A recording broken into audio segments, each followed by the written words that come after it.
Welcome to the OnScript podcast, your home for world-class conversations on scripture and theology, where you get to meet some of the best in the field. Visit us at onscript.study. Say hello on Twitter at OnScriptPodcast and stop by our Facebook page at facebook.com/OnScript. Hey everyone, welcome back to the OnScript podcast. This is Matt Lynch coming to you from Regent College in Vancouver. Before we get started, I just wanted to remind you that we have a live event coming up at Neshoda House Theological Seminary in Wisconsin, and it's on July 24th. You can find information on our website. It's going to be with Gary Schnichter talking about his book, How to Study the Bible's Use of the Bible. It should be a fun event. It starts at 7:15. It's free. There are free drinks and snacks and book giveaways and all that. If you want to come for an optional dinner, that's $20 beforehand. It's at 6:30. You can sign up for that as well on the website. So go to onscript.study/events to sign up for that event. Otherwise, we hope that you enjoy this episode. Hello, friends. Welcome to OnScript. This is Amy Brown Hughes, a co-host for the podcast with Matt Lynch, Matt Bates, Aaron Heim, Drew Johnson, Chris Tilling, and Jules Martinez Olivieri. Today, I have the pleasure of speaking with Dr. Gregory Lee, Associate Professor of Theology and Urban Studies at Wheaton College, Senior Fellow for the Wheaton Center for Early Christian Studies, and Teaching Pastor at Lawndale Christian Community Church. He is the author of several publications on Augustine, including, most recently, The Essential City of God, a reader and commentary, published in 2025 with Baker Academic. His current book project, Christians Among the Corrupt, Augustine, Race, and the Challenge of Immoral Communities, critically retrieves Augustine's understanding of church and society to address contemporary issues of race and Christian unity. I am excited for this interview, not only because I've known Greg for a long time and he is very cool, but also because The City of God is one of those texts that many have heard of, but very few have read. Or if they have read it, they get stuck somewhere in book 3 or 4, kind of like we all get stuck in Leviticus or Numbers in our "this year I'm going to read through the Bible from start to finish" declarations. Greg's new book, The Essential City of God, includes an abridged version of the text to more easily access this monumental work without it being a monumental feat to read it and understand it. It also includes some wonderful, helpful summaries at the start of each section to help us orient ourselves to the text. And interspersed throughout are very informative short essays on important topics as they relate to the text. Augustine's context and influences, his theology, and what you might call hot topics, like Augustine on just war theory or predestination. And many of these Greg co-wrote with students in his Augustine seminar. So what a resource, Greg. Thank you so much for this book, and welcome to OnScript. It is so good to be with you, Amy.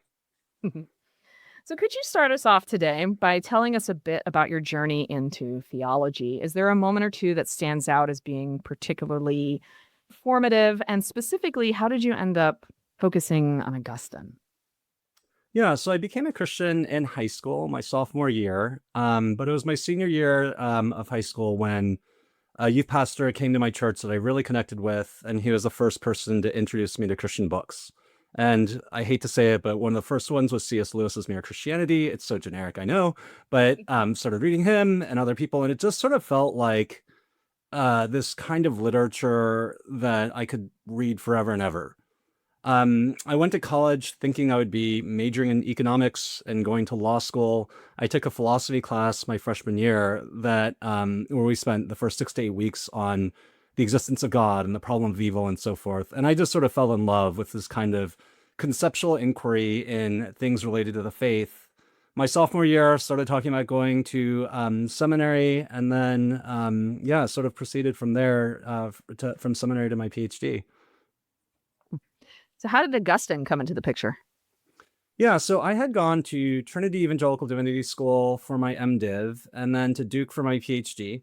So Trinity was sort of a middle-of-the-road evangelical, EV-free school, and then Duke was Methodist. But I was growing up, I was coming from a Presbyterian Reform background, Korean Presbyterian, which was sort of its own thing. And I wanted to do something for my dissertation that kept me rooted in my own tradition. So Calvin was sort of a natural place to go. One of my friends from my PhD days joked that all the Koreans did dissertations on Calvin, and I fell into that stereotype, I guess. I also really wanted to get into Augustine. And as I was reading the two of them, I found that Calvin felt really familiar. That when I was reading him, he was fascinating and brilliant in his own right, but it felt like I was just learning the source of what I had already been taught my whole life. Whereas Augustine was indisputably part of my tradition, but so strange and weird on so many things. And he really challenged me to, expand my understanding of the Christian tradition, and specifically, the Presbyterian Reformed tradition that I was coming from. So I just sort of fell in love with an Augustine, even though I was writing on both him and Calvin. And yeah, things just progressed from there. I wonder how many of us historical theologians would say the reason that we focus on who we do is because they're strange and weird. like I would, like I would certainly say that, right? Working with Origen, working with Gregory of Nyssa, but there's just something really, there's something both familiar and unfamiliar that really draws us, and there's connection, kind of like that really strange aunt or uncle that you like have heard stories about, but but you want to get to know because they have all these crazy stories. That's kind of what it feels like. And also, it's totally fine to, begin with C.S. Lewis. Mhm. He's a little, I get generic, but, it's all right. I want to begin with an orientation question. What is the city of God? And why did Augustine write it? And then kind of how has the Christian tradition received this work? I mean, that's a big question, but, take it as you will. So it's Augustine's longest work. It's arguably his greatest work. It is actually the longest single text centered around on a particular theme to have survived antiquity in Greek and Latin literature. So if you take away the annals and things like that are, just sort of encyclopedias, City of God is the longest single work that's sort of a consistent, coherent argument. He writes it following the sack of Rome. Sack of Rome is in 410. It's this devastating moment for the Roman Empire. And he is interacting with these elites who are asking him questions about how to interpret this theologically. And he's responding to objections about those who say that this is punishment against the Romans by the Roman gods for turning from the Roman gods to this Christian God. Given that Theodosius had just established Christianity as an official religion of the empire in the 380s, it was sort of this natural question to say, well, for 800 years, we had never been sacked when we were, worshiping Jupiter. Now we become Christian, and this is what happens. So initially, he's responding to inquiries he's getting through letters. In one of them, he says, I'll write you, a fuller response later. A few years later, he after the sack of Rome, he starts his response. And very clearly, City of God is not just meant to, be a kind of, temporary response to the sack of Rome, but it's meant to be his whole vision for the relationship between church and society and his whole vision for the history of humanity. And so it's an extremely ambitious project, takes him about 15 years to finish.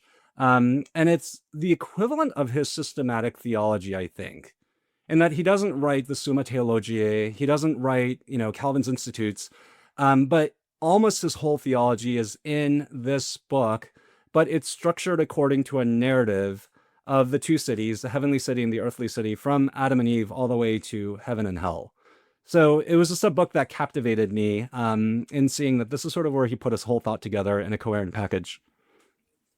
Oh, that's so interesting. Just thinking about, I hadn't thought about it being the longest one. And it really is. I also love that he took this opportunity to, it really shows sort of the importance of like taking these responses and these perspectives very seriously. And also kind of knowing, I mean, his congregation is full of people that are affected by this situation. So just, it's interesting to see kind of which I see a lot in Augustine's work, right? The pastor and the philosopher and the person who, I'm going to take on Cicero. I'm going to take on Neoplatonism. I'm just going to put it all in one book. So saying it's an equivalent of systematic theology actually helps me sort of process this book even a little bit more. I don't know how many things that we have in early Christianity you might really truly call like what we now consider systematic theology. But I like that description of this. I think it's helpful to see it that way. And that narrative being the way that he chose to do that is pretty wonderful. So anyone who knows Augustine's scholarship knows that there's a lot of it, like really a lot of Augustine scholarship. And I'm not sure if there was a race between Augustine scholarship and Pauline scholarship. Right. I'm not exactly sure who would win, but like of the making of many books, there is no end in these scholarship spaces. So, I mean, I really loved your book. Obviously, I had some effusive praise for it, but it should also clue our listeners into the contribution that this reader and commentary makes. But I want to hear from you. What is the essential city of God, this book, this reader and commentary, and what contribution are you hoping to make? Yeah, so this is growing out of just my falling in love with this book and wanting to talk about it with everybody. There are many friends I can think of who were very tired of my talking about City of God in my 20s when I was really getting into it, but also feeling like there was nothing I could present to them where they could get into it on their own. Because, in English translations, it's over 1,000 pages long. It requires so much background in Roman history and philosophy and so forth. And so I wanted something to exist that would give people a chance to just get started with it. And I was teaching City of God a lot through classes, first at Duke during my PhD, and then for the last several years at Wheaton. And I came to feel that, if people are given the right help, you can really, they can manage the text. They, need to be in a structured context typically, but this is actually a manageable text for, my undergraduate students. And it's spiritually formative. When I was really getting into City of God in my 20s, I was going through a lot of personal and spiritual challenges. And this book was very restorative for me, particularly in the argument that it makes for love. What I really see it as, it's an argument for the social consequences of loves. So if Confessions is a story of love at the level of the individual in Augustine's own narrative, City of God I see as a story of love at the level of empires and the history of the church and so forth. So I wanted to boil City of God down to something that people could, manage. I focused on the political theology stuff because that is what is most quoted in City of God, and often misquoted, I think, and out of context. And as I was, teaching City of God, I would consistently receive these questions from students that I couldn't answer. So that basically became the basis of all the essays, sort of, what does Augustine think about war or women or predestination or whatever else? And so I wanted these essays to be a kind of resource, a kind of almost like encyclopedia article where it's an introduction to Augustine's theology as a whole. And one of the things that was really special about this book is that I was developing it with students who are giving me feedback on which parts of the text needed explanation, whether I should explain this or that name, how to pitch, the essays and things like that. And, my research assistant, Avi Hill, she took a couple of Augustine classes with me her senior year, stayed on as my research assistant after she graduated. She became really a partner in this whole book. So to be able to sort of write this book with my students and with my research assistant and so forth was really special. It just came out of the classroom. I love that. It's a very sort of dialogical engagement in theology and this in part of the tradition with students and us. It's wonderful. And I as I told you before, I attempted the City of God as a beach read once. So let's just set aside that I apparently don't know what a beach read is. You should maybe find some other books to read I for know, your right? personal life. And I will say, dear listeners, I did not even come close. Like, not even close. If I had read your book, Greg, I might have not languished somewhere in the responding to Neoplatonism section, which I feel like is a particular space. And I know a lot about Neoplatonism. So the City of God is a whole lot. So this book, I feel like, really removes some barriers for those who have the best of intentions and have a desire, but kind of end up failing miserably. And then you feel there's just a sense where you can't actually access something. And I agree with you. I think this text is, Augustine and we have our issues, but I absolutely love the City of God. I think it's one of the texts from him that I feel most most accessible, which sounds strange given what I just said about failing as a beach read, but also really a space where I feel like I know him, even though I feel like for many people that's confessions, which fair, I get that. City of God, I think because it's that collective focus that you highlighted earlier, there's something about that particularly draws me, that really engages with this text. So let's turn to the text. So if anyone is familiar with the City of God at all, they know that Augustine makes a distinction between the earthly city and the heavenly city. What is the distinction that he's making there? Yeah, so his clearest definition of the heavenly and earthly cities is at the end of book 14, chapter 28. And it's not just me, but there's like 3 or 4 other major Augustine scholars who say this is the most important sentence in City of God. And he basically talks about how 2 loves created 2 cities. The earthly city was created by love for self and love for earthly things. And the heavenly city was created by love for God and love for heavenly things. And so the 2 cities are a division within humanity that spans, all time and all geographies from Adam and Eve all the way to heaven and hell, and actually also includes angels and demons, Amy, which we can talk about later if you want. So there's actually 2 populations within each city. It's sort of essentially Christians or Jews who had faith in God during the Old Testament, together with angels, and then also those who have rejected God in Old and New Testaments, along with the demons. And so they're concurrent communities. They exist side by side. They exist in common life together, and you can't extricate them from one another during this life. The distinction between the 2 cities is not, as sometimes suggested, a distinction between the present life and the future life. Augustine, of course, distinguishes between this earthly existence and our future existence, but the heavenly and earthly cities both exist right now. So the heavenly city isn't just heaven. It's those people who belong to God, including the angels, even right now as they live alongside the earthly city. Can you unpack the term city a little bit? Because I that's a collective term. And what do you see Augustine evoking by using that term particularly? Yeah, so he's not thinking about like a physical town or a city surrounded by a wall. He's thinking about like these transnational and transhistorical communities. And city is for him a kind of multitude of individuals as you sort of scale up from individual to family to city to nation to empire. And Augustine's understanding of, I think this is one of the most interesting things about his theology and about City of God is that he understands social relations almost to be a fractal. I'm actually borrowing this analogy from a friend, Sean Young, where, if you are a horrible, say, father within a family context, you're probably going to be a horrible, let's just say, mayor or governor or something like that at a kind of civic level. And you're also going to be a horrible emperor.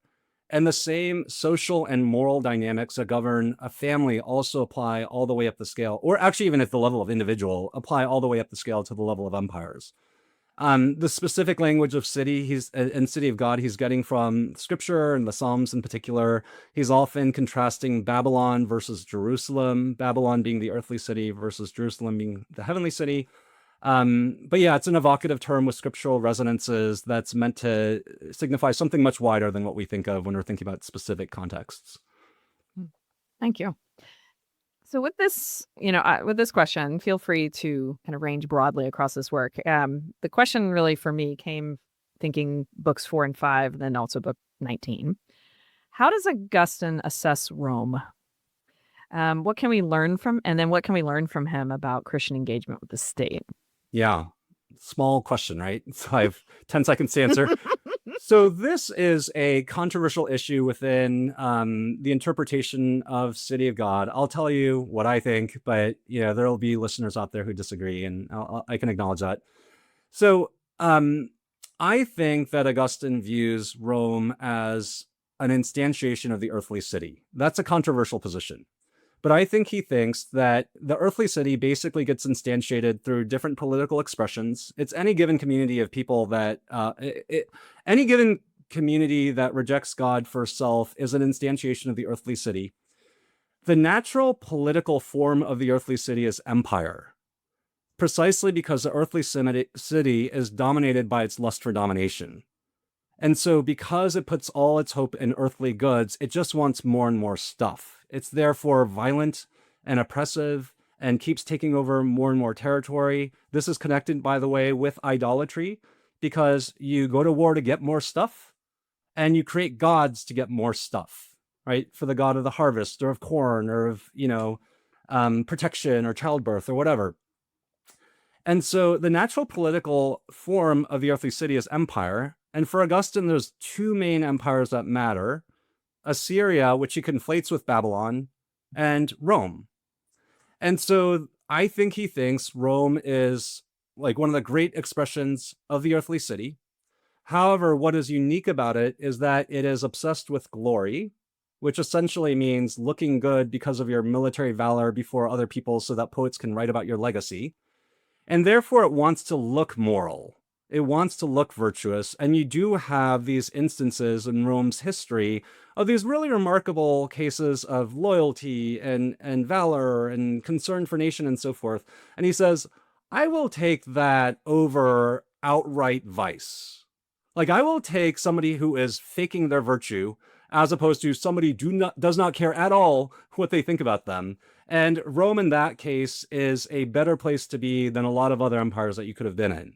So I think he thinks it's the earthly city, but I think he also thinks that, you'll take a better instantiation of the earthly city over a worse instance. So just to name multiple political communities as instantiations of the earthly city doesn't mean that they can't be better or worse.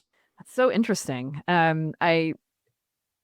Thinking about because he's talking about Rome's expansion, right? Like the idea that, well, wasn't it a successful empire because of expansion, right? Like it just kept getting bigger and bigger. It doesn't that, the idea that having more stuff means that it's successful. Just thinking about like, what would we think is success? Having more things, more successful. And I think one of the most devastating things that Augustine does from In the City of God is when he basically says, Rome is not a space of justice, right? where like it fails. Like even as a good instantiation, it fails. And he has all these conversations with, Cicero and others about of what it could look like, but how it fails. And just thinking about how, as you just said, Augustine naming and like really poking the bear and saying Rome's obsession with glory is actually not a good thing.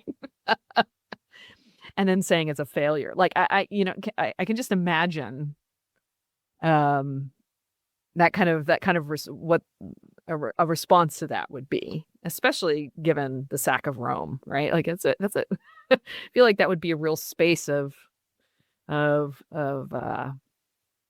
discomfort and everybody looking in the mirror going, what happened? Where did we fail? And Augustine making this claim. What do you think we can learn from him about engagement with the state? Like maybe specifically in the space of states and what they do with glory, or another way that we might put that. Yeah, so Augustine, his favorite image for the heavenly city and the earthly city, for Christians' place in the world, is that of pilgrimage or of exile, peregrinatio, same word. And he's drawing from the image, especially in Jeremiah 29, of the Israelites in Babylon, where they're commanded to build houses and, plant vineyards and have children and so forth. And the exile will last 70 years, and then the people will return home. During that time, they're supposed to remember their identity as Israelites and to not adopt the mores of Babylon, but they're supposed to just sort of make do with the fact that they are there for a while, even as they long for the return home. And for Augustine, that is a picture of, the Christian life, the life of the church after the fall. The 70 years is for him symbolic of the time that we are waiting here until Christ returns. During the time that we are here, we are not supposed to adopt the mores of the earthly city. We are supposed to view ourselves as a pilgrim people, as exiles. At the same time, while we are in the earthly city, we need to seek the peace of the city because in its peace is our peace. And the way that I think about that is that Christian political engagement should not be naive. We should be aware that we are operating within systems that are oriented toward their self-preservation and are inherently oriented toward oppression. I mean, there's a place in City of God 18:2 where he says the entire history of humanity is one series of oppressions after another. It's just war after war after war. It starts with Cain and Abel. Abel is sort of the founder of the earthly city, the first person who creates a city on earth, right? Literally in Genesis 4. And so this picture of Abel getting killed by Cain is the same thing as Remus getting killed by Romulus. And all the way down, we should expect the heavenly city to be persecuted by the earthly city because the earthly city wants all this earthly stuff and the heavenly city isn't obsessed with it in the same way. At the same time, there are a lot of temporal goods that we share in common. And there are goods to having a certain level of political order and stability. And to the extent that we promote it, we are actually promoting our own interests because nobody, Christian or non-Christian, wants to live in a crazy state. And so that creates, an incentive, a qualified incentive for Christians to be involved in civic and political contexts, but always with the posture of an outsider. And some of the examples that I'll provide are, people like Daniel and his friends, or say Esther, right? Where there's a kind of qualified engagement. Sometimes you rise to positions of great power, but that position is always very tenuous. You might end up in the lion's den or in the furnace, but at other points you're administering faithfully the affairs of the earthly city. And so there's always, I think, going to be a kind of ad hoc and fraught relationship between Christians and political power. I actually think Augustine's not suspicious enough of it. But the basic posture is that we are exiles in this world who nevertheless have a stake in the earthly city because its stability, its order, its peace has an effect on us as well. So you mentioned angels and demons, so here we go. Thank you for your work on book 10 specifically, because that one is so hard to follow. But the headline, right, is that the Roman gods are demons and angels lead us to God. So would you take a moment and talk about Augustine's cosmology? So, which is, of course, not common in just theology, like modern theologies. We don't really do cosmology anymore, which to me is a big problem for many reasons. And so as someone, right, I'm from the Pentecostal charismatic tradition, I recognize Augustine's understanding of the spiritual realm. But I also just note there's a lot of differences in how he understands like demonic and angelic activity, and also from other early Christian writers too. So would you just take a moment and talk about his cosmology? Sure. Angels and demons are all over City of God, and pretty much every time he talks about the earthly and heavenly cities, he names that it's both humans and angelic beings, whether sort of the good angels who remain faithful or the demons who fell. He has a really interesting understanding of the fall of some of the angels and where it is in the Bible, where he says it must be somewhere because by the time you get to Genesis 3, you have the serpent in the Garden of Eden. And so where did the angelic fall happen? Of course, in Genesis 1, the separation of the light from darkness, right? That's when the good angels are separated from the demons.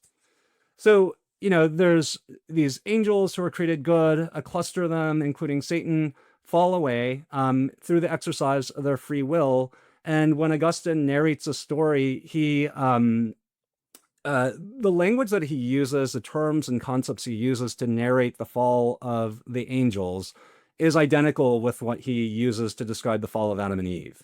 So the same dynamics of, free will, how could they have sinned when they were created good, this kind of thing. It's actually, he narrates it first and foremost about the angels before he even gets to humans.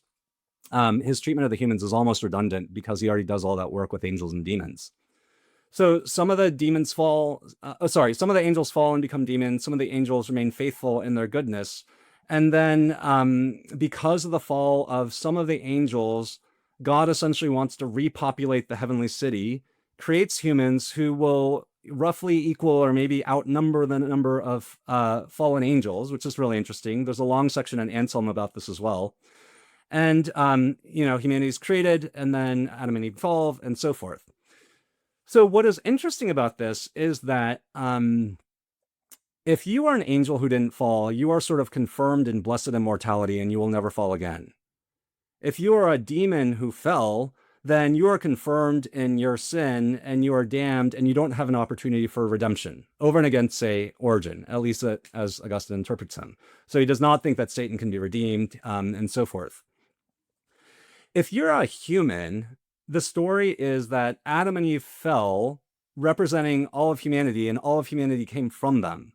So then all of humanity has fallen, and then some people, and then we get into predestination and so forth, are chosen for salvation. And therefore, humans uniquely have a story of redemption, of having been sinful and then being redeemed, that neither the angels nor the demons have. Because the angels are sort of treated as a big population. Some of them fall, some of them don't. Whereas for us, we all are fallen in Adam and Eve, and then some of us have a story of redemption. So that's sort of an interesting distinction.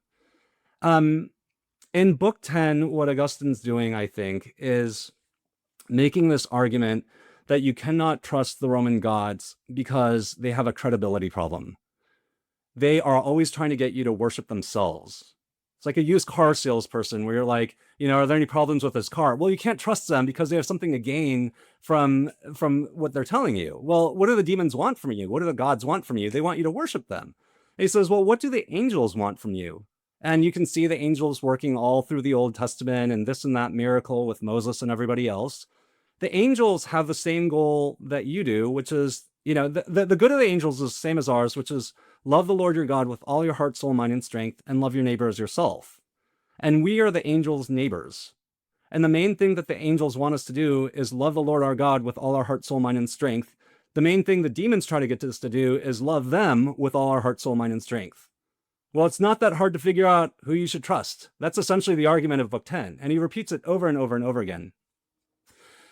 When Augustine treats angels, and I think demons in particular, I think what he's trying to do, I think he really believes they exist. And there's this famous quotation from Peter Brown that Augustine thought about demons sort of the way that we think about germs. Like they're just everywhere, even though you can't see them. They just, are constantly involved in our lives. But I think what he's trying to do when he depicts the demons, he depicts them as really frivolous, selfish, proud, insecure, anxious, sort of grasping for things. And it's meant to be a mirror for us as we turn from God to self. When you look at the demons and their fate and how unattractive they are, how unappealing they are, it sort of makes you not want to be like them. And then when he talks about what demons do to mess around with us, he doesn't really focus on, possessing us or exorcisms or things like that. He doesn't really care that much about their power or their miracles, even though he thinks that they do perform miracles and can trick us and, plant visions in our minds and dreams and so forth. He focuses on how they're very crafty and manipulative at appealing to our worst impulses and getting us to commit all the sins that we know we're not supposed to commit anyway. And so the number one thing that a demon wants you to do is not love the Lord your God with all your heart, soul, mind, and strength, but instead to love yourself. And so without denaturalizing these angels and demons, there's a way in which they add a kind of spiritual element to the basics of the Christian faith of we already know what we're supposed to do. We already know what the great commandments are. The demons mess around with that, and that's what we should be most watchful for. Oh, it's so interesting. That's so interesting. So I want to shift gears a bit. I want to spend some time on the very helpful essays that are dispersed throughout this reader. And I don't know the number of them, but there's several. And they're about maybe a page and a half long. So, they're quite short, but they're quite packed with not dense in a bad way, but they offer a lot of information. And there's some that are more like context-based, where you explain like what is Stoicism, what is Platonism, orientation of Roman religion, some of those barriers that one might have in reading the text. And then there are others that, are more, shall we say, spicy, and then some perhaps some helpful summaries, orientation of Augustine's thought and scholarship on those more spicy or difficult or full-on problematic aspects. The effect is that while keeping Augustine's context in mind, there's no avoidance or excusing some of the issues that come up. So I'm thinking of Augustine on women, on predestination, just war, slavery. Would you choose a couple of those essays and talk about how you kind of, as a historical theologian, like how you process those topics and then how you address them in these essays? Yeah, so my goal in this book was to make it as widely accessible as possible, by which I mean not just explaining everything really clearly, but also providing as many citations as possible so that, readers can look it up for themselves, and then to be very even-handed in the way that I presented the material. So I sort of tried to avoid heavy-handed conclusions on things, giving readers the opportunity to draw their own conclusions. But then I provided as much textual data as I could to direct readers into their own study. There's one of my RAs, not Avi, but another student, Priscilla Logan. She spent last summer looking up every single one of those citations and making sure they actually said what they were supposed to say. And at the end of it, we counted it. There's almost 900 citations in about 20 essays. So God bless her soul. She never complained. There are just so many, there's a lot of citations in this text. And the one on women in particular, and there's another very tough one on the rape of Christian women at the end of book 1. That material on the rape of Christian women, when I read it, I was just shocked and appalled by what Augustine was saying. This is, in my 20s during my PhD days. And it remains, I would say, maybe my least favorite part of Augustine's corpus, where he essentially says that these nuns were raped in the sack of Rome because they were getting too proud about their celibacy. And so their virtue was not corrupted because they didn't consent, but their bodies were violated. And so God allowed them to be humbled without, they're actually sinning, which is sort of like the best way to be humbled. You didn't actually sin, but, your pride went down a notch.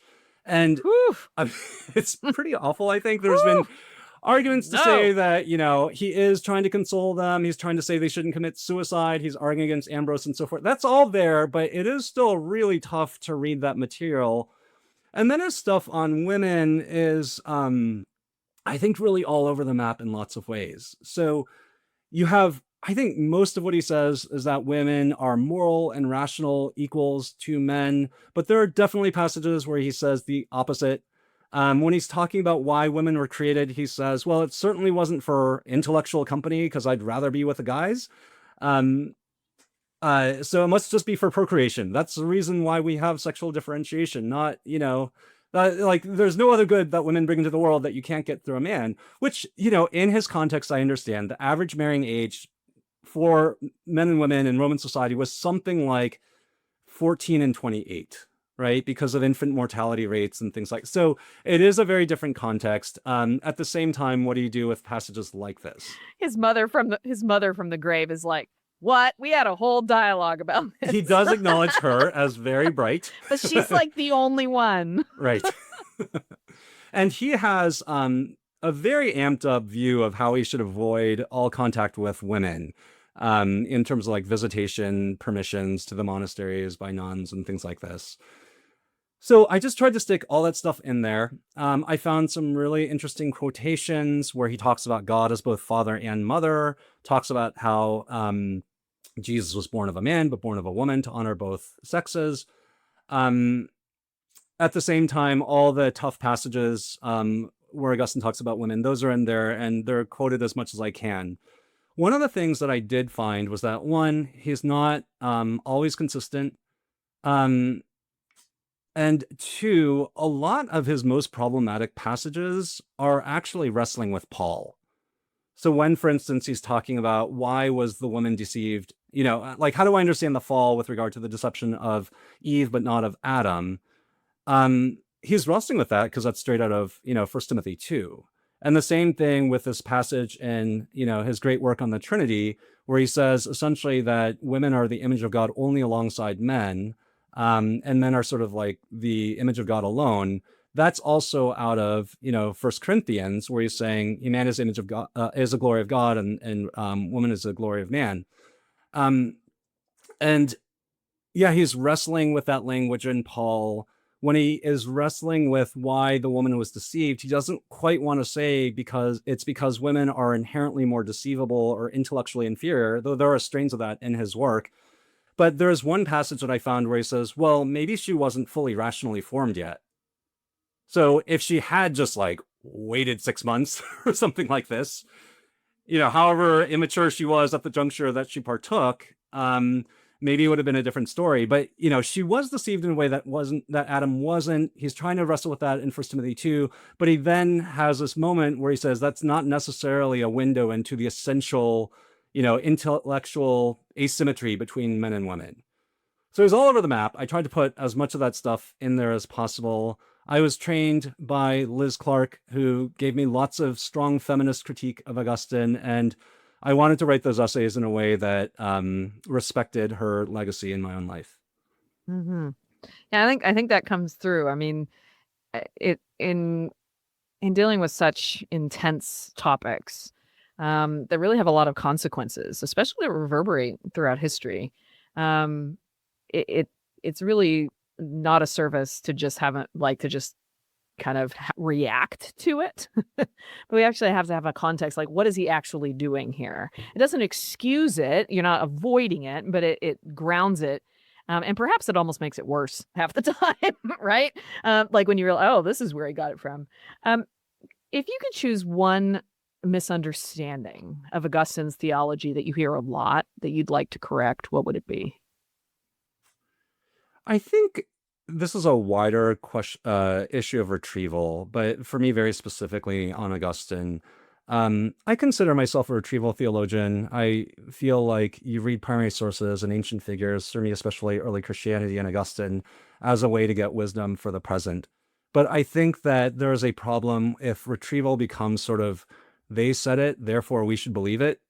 If you sort of draw a straight line from Augustine said this, therefore that's how we should conduct our affairs as well.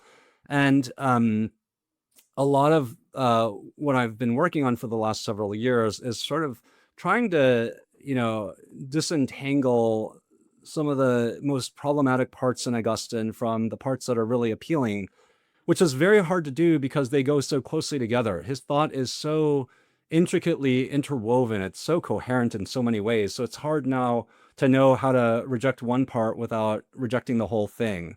But I think to read Augustine as a sort of, oh, he gave us this great story of his conversion and confessions, and because he's so influential for the West, therefore everything he says is gold. I think that there are a lot of parts of his thought that I would challenge.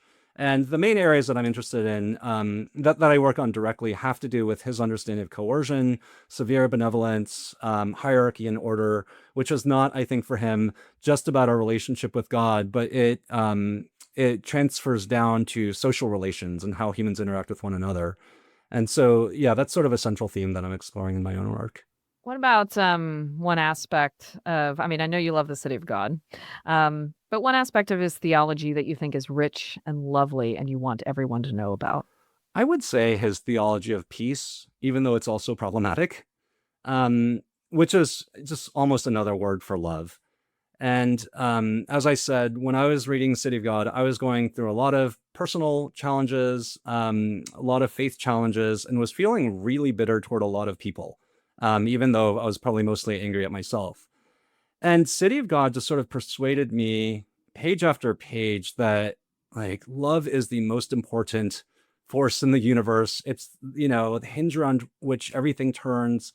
You really can't get through life without love. And it was especially book 19, where he has a treatise on peace, which is problematic because that's also where his treatment of slavery comes up.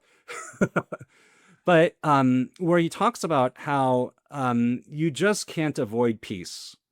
Like, everybody wants peace, even if they're going to war. I take his treatise on peace to be a window into his whole understanding of being and privation and what it means for God to be the great I am. So there's a way in which, Confessions tells a story about how we can never fully escape from God because God's more interior to us than our inmost being. And City of God sort of plays that out socially to say, you can't really avoid love and wanting to be in harmonious relationships with people, because that's just sort of how you are made. And you are made that way because that's who God is as triune. The Father is the lover, the Son is the beloved, and the Spirit is a bond of love between them. And so I'd say his treatise on peace in book 19 is just one of the most transformative texts that I've read in my life, both academically and personally. Well, I definitely wanted to ask you about that section, right? And you just gave such a, we're kind of going a little backwards because I was going to ask you to explain peace after I had you read a section of it. But now that you've explained it, I actually think it's nicer that you explained it. Would you read that section on page 354? for us? Now that you've kind of explained what peace is, I think it'll help. And then if you have any other commentary after it, feel free. Sure.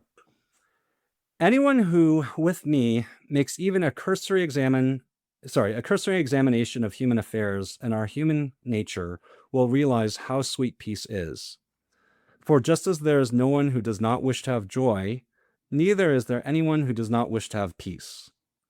In fact, even those who want war want nothing other than victory. What they desire then in waging war is to achieve peace with glory. What is victory, after all, but the subjugation of those fighting against us? And when this is achieved, there will be peace.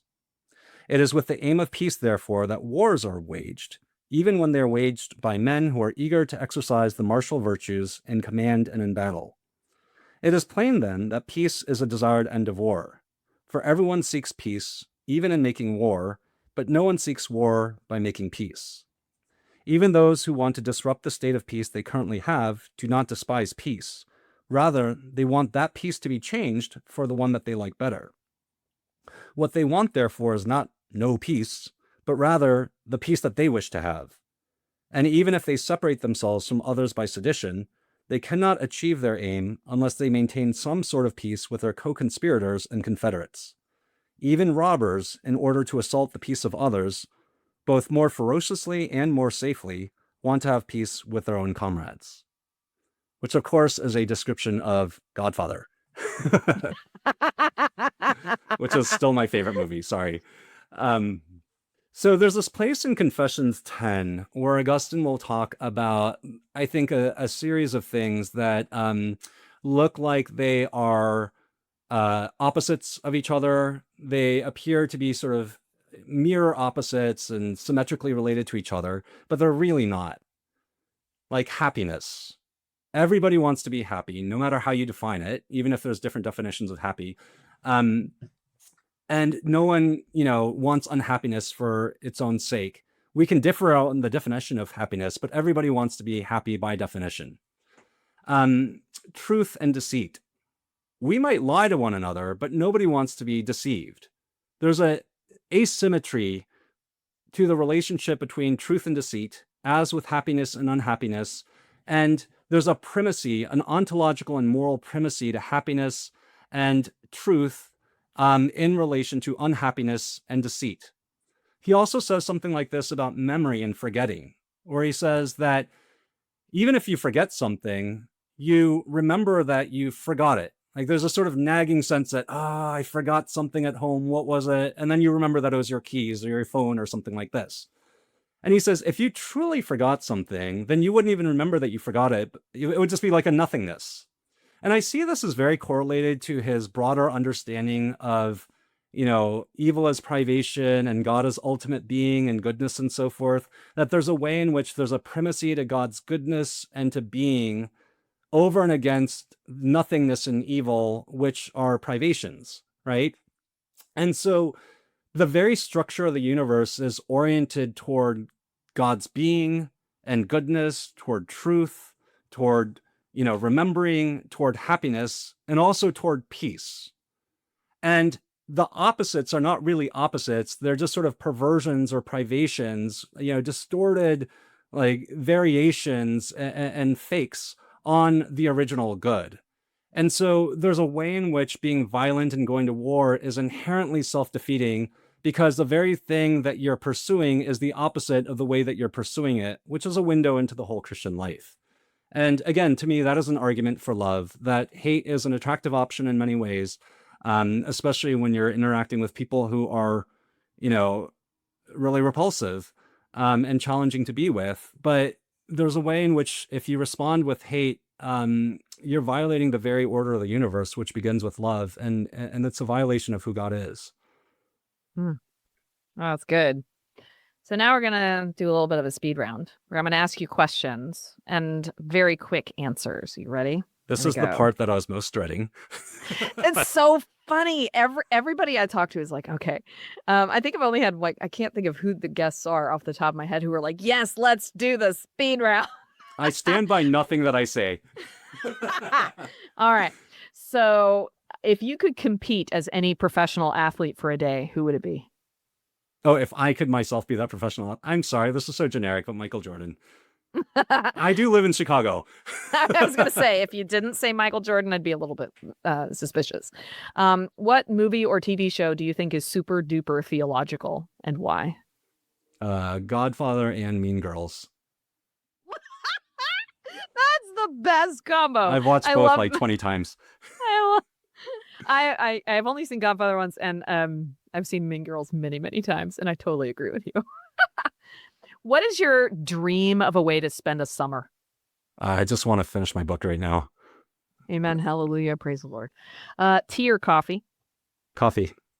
What place in the world have you never been, but you really want to visit? New Zealand. I affirm this decision.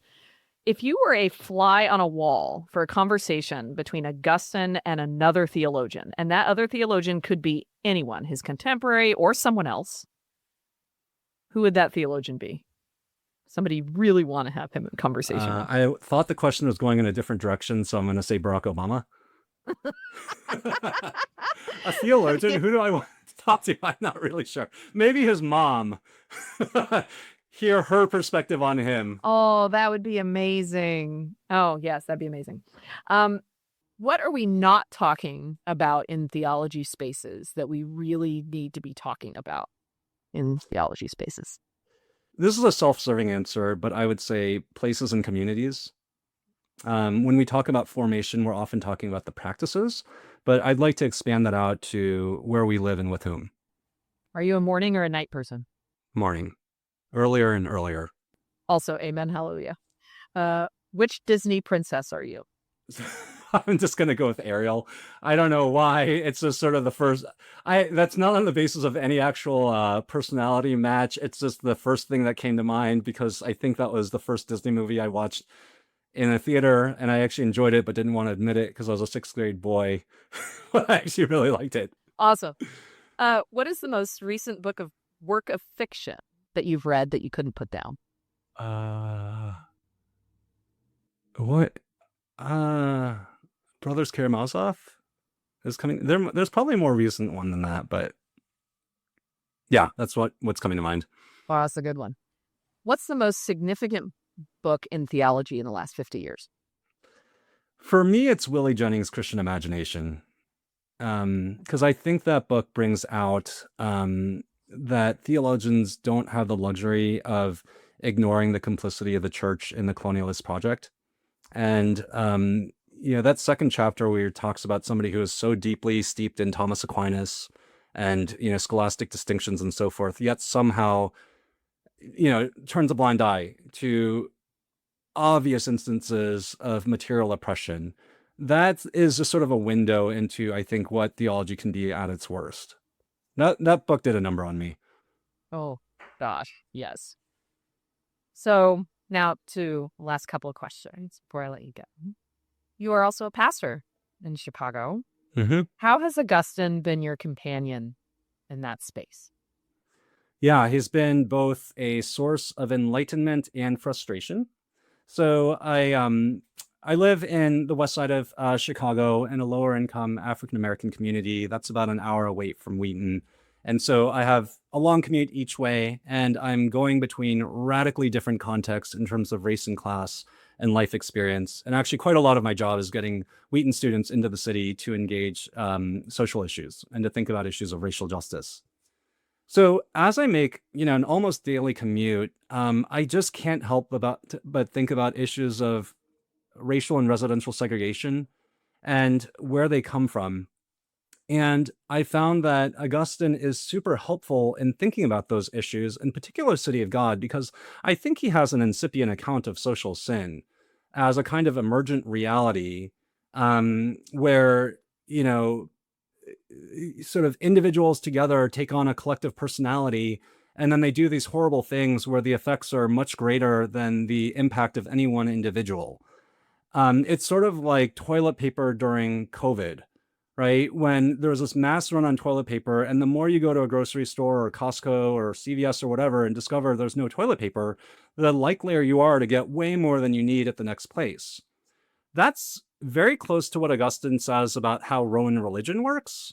in this interaction between the elites and the masses, where the elites deceive the people knowingly about the gods, because they're concerned that there's going to be a popular uprising and they're going to lose their position and there's going to be, political instability if they tell the truth. And then the masses are deceived by the elites, but they wouldn't be if they weren't so oriented toward material goods in the first place. There's a sort of like circular loop where the effects of other people's actions shapes your actions, and then your actions affect other people. It is also entirely the way that white flight happened from Chicago in the mid 20th century, where, you have Black Americans migrating up north from the South, and these neighborhoods, it's a sort of moving van after a moving van until you get to this tipping point of, as soon as any given neighborhood in Chicago becomes 20 to 25% Black, it basically becomes 100% Black for sure. Like that pretty much happened to every neighborhood in Chicago where you saw this kind of demographic change, where the more people saw moving vans, the more likely they were to leave. And so when you get to book 18, chapter 2 in City of God, and he says the whole story of the earthly city is one of oppression. And it all starts with valuing earthly things over heavenly things. It's very self-destructive. It's based often on illusions and misunderstandings about reality and fears that are unwarranted.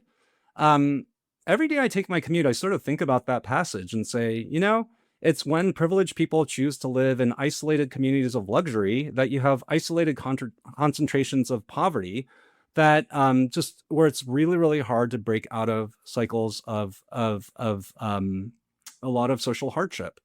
So Augustine, City of God in specific, has given me a window into the social sins and injustices I feel surround me on a daily basis.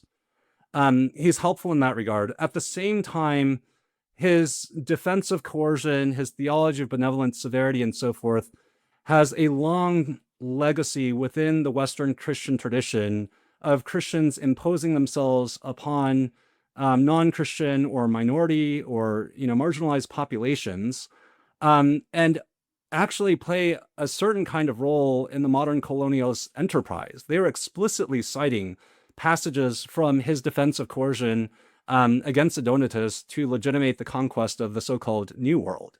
So he's super problematic in terms of his legacy on his support, say, for Christian emperors and Christians in political power and so forth, but he's so insightful on issues of oppression and social sin.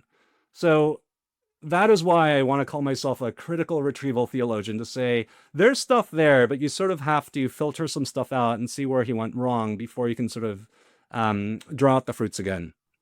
You mentioned the phrase benevolent severity. Could you define that? I think we can kind of go, okay, I think I know what that means, but can you give a definition? Yeah, he wants to say that we always act from love, but love can look like mercy externally, or it can look harsh externally. So it's sort of like, I love my kids by not giving them screen time, and that seems very strict and firm, but that's truly love. And of course, kids hate to hear that. And I think I'm right, which is why I think there has to be something true about it, but it's something that is severely, severely abusable, including by Christians who are often doing really manipulative and abusive things, but saying it's out of love. Particularly when they are simply trying to excise people for having views that are different from them, or calling out their own blind spots or injustices and so forth. So I think it's a real concept that we have to wrestle with, and you can't just dismiss, but it's something that you have to do very cautiously. And I haven't quite figured out how to do that. Your next project, mentioned at the beginning, and probably our listeners went, ooh, that sounds interesting. So let's hear about it. Your next project is Christians Among the Corrupt, Augustine, Race, and the Challenge of Immoral Communities. Can you tell us about that? Yeah, so it begins with this idea that Augustine is, arguably the most influential theorist in the Christian tradition, at least the Western Christian tradition, of both sin and church unity. So he gives us our doctrine of original sin. He's got frequently considered to have a fairly pessimistic understanding of human nature, which then gives way to a really rich understanding of grace and so forth. And then he is a big defender of visible church unity against a group that he considers to be schismatic, that we call the Donatists. And has this whole theology of the wheat and the tares, where you are always going to have sinners and fake Christians mixed in with a visible church. He's, of course, writing at the end of the 4th century, beginning of the 5th century, when Rome is so Christianized that it's sort of like the Bible Belt, where being Christian is just sort of like part of being a citizen. It's a sort of part of, functioning in social life. So he really wants to stress the importance of remaining in fellowship with people that you find to be very immoral or that you disagree with. And he says that Christ's grace preserves the wheat amongst the tares. So it's precisely, the fact that you trust in Christ's grace that helps you to remain in fellowship with people that you find to be immoral. I'm exploring now how you would connect the dots between that and the challenge of race and Christian unity, which I think is much more complicated and challenging to address than simply saying, well, you just have to deal with people that you disagree with. We're too polarized, and therefore we should just, learn to get along with people across the political spectrum. Well, that's true if you're of equal power and you're having a disagreement about something that's not super personal. If you are personally being oppressed because of your identity, which is applicable to many other categories than just race, Amy, then to tell somebody to just preserve fellowship with people that you find problematic is essentially putting the whole burden of unity upon the marginalized and trivializing the offenses that they are experiencing. And, I don't always use this word, but it's a kind of like gaslighting is the way that we talk about it. Like what you're saying is like not that big of a deal. And so I'm not giving up on church unity, but I don't think that the terms of it are the same as I think there's a difference between divisions of disagreement, where we are having an argument about something that's fairly neutral when it comes to our social location and the power dynamics between us. That's a division of disagreement versus a division of domination, where one group of Christians, and that raises that even the word Christian is an ambiguous term in a sense, because you never know who is sort of the Judas Iscariot in your midst, right? One group of Christians is oppressing the other. And in that case, the answer can't simply be that you have to preserve unity and the victim has to be oppressed. So how do we think about issues of Christian unity in situations of racial division and oppression, which I take to be a window into lots of other forms of division, but I'm concentrating on race just because of my commute between these two communities. Why are these communities so divided? It's not a relationship of mutual wrongdoing. There's a unilateral oppression that is at the backdrop of racial and residential segregation. And so that's sort of what I'm tackling with Augustine. Oh, that is so exciting. I can't wait for it. Me too. What a delight it was to talk with you today, Greg. I really enjoyed our conversation. This is great, Amy. You're so fun to talk to, and I love listening to your podcast in general. Thank you. So this is your host, Amy Hughes with OnScript. We've been enjoying a conversation today with Greg Lee, Associate Professor of Theology and Urban Studies at College. Greg's book, The Essential City of God, a reader and commentary, is published by Baker Academic. You can find a link to the book on our website, onscript.study. You've been listening to OnScript, delectable conversations on scripture and theology. If this episode has brought you inner peace or lit your biblical fire, please consider a small donation of just $2 or $5 per month. Information on how to donate can be found at onscript.study/donate.